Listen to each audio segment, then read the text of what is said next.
What's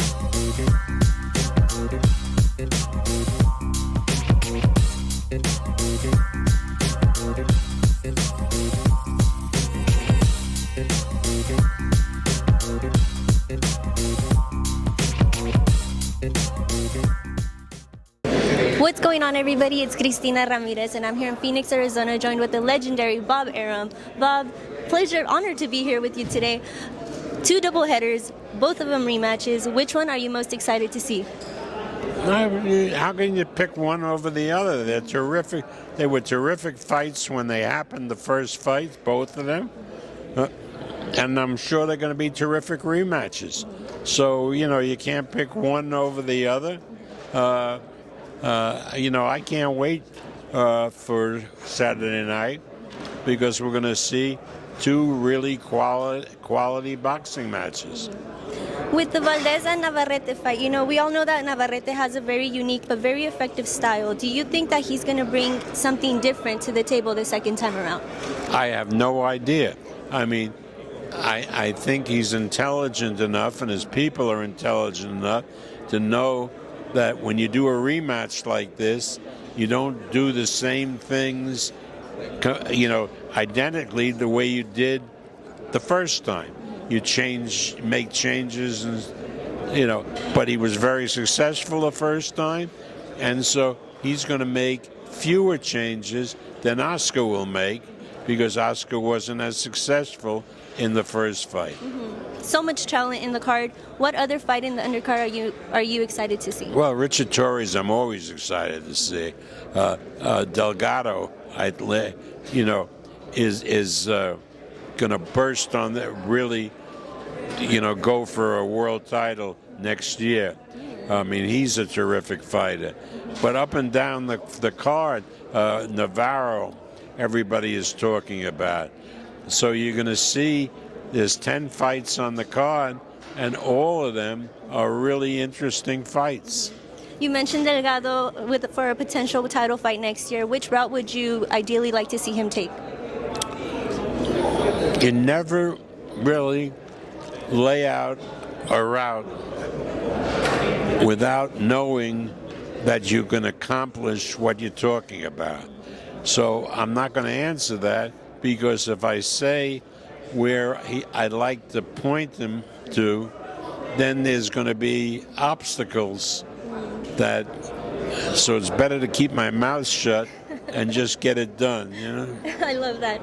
I had a question regarding Muratalla and Keyshawn Davis. I believe Muratalla was number 1 or number 2 in the WBO, and Keyshawn was number 1 or 2 in the IBF. But it seems like they're switching the routes for them to get a title. Why is that happening? I don't know, but they're both great fighters, and eventually they'll meet each other. So I think we should all be patient. They have. I think Keyshawn is going to fight for the WBO title, and Muratalla maybe for the IBF title. We'll see what Lomachenko is going to do. So you got to be patient. You can't do every fight immediately. Yeah, and then anything can happen in boxing, right? That's true. Now, we're closing off the year. You guys are ending it with a great card. Throughout the whole year, which fight was your favorite, or which event was your favorite from Top Rank? Well, I think that because it was close, the fight in Norfolk with Keyshawn Davis, with the whole town turned out, that was very exciting, yeah. Of course, Beterbiev fight with Bivol in Saudi Arabia. In May, we had the best heavyweight fight that people have seen in a long time with Tyson Fury and Usyk. So it's hard to pick out a favorite because a fight that belongs, I haven't, hasn't come to mind. Mm-hmm. Now, what 3 major fights, would you like to see finalized this upcoming year? Well, I would like Teofimo Lopez to fight maybe Ennis for the welterweight title or Barrios. I think those would be the good fights. I would like to see if we can make a Keyshawn Davis fight against maybe Gervonta Davis. That would be an unbelievable fight. That would be a great one. Yeah, and so there are a lot of really good fights that can be made, and hopefully, they will be made.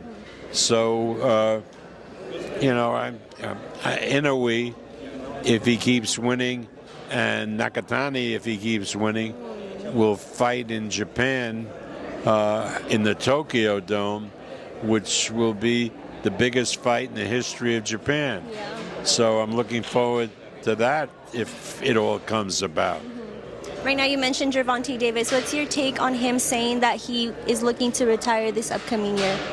Well, that's a choice. I mean, boxing is not an easy sport. I mean, it's a very dangerous sport, like professional football. So you get players in professional football at the top of their game who decide to retire because they don't want to get hurt, like Barry Sanders was an example.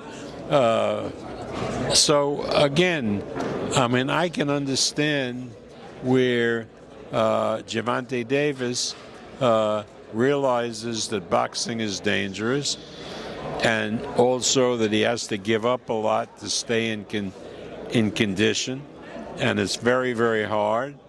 And if he's made enough money in the sport, I think the wise thing for him is to retire and do what he wants to do. I think he wants to be in the real estate business. I don't fault that. I think it's very intelligent.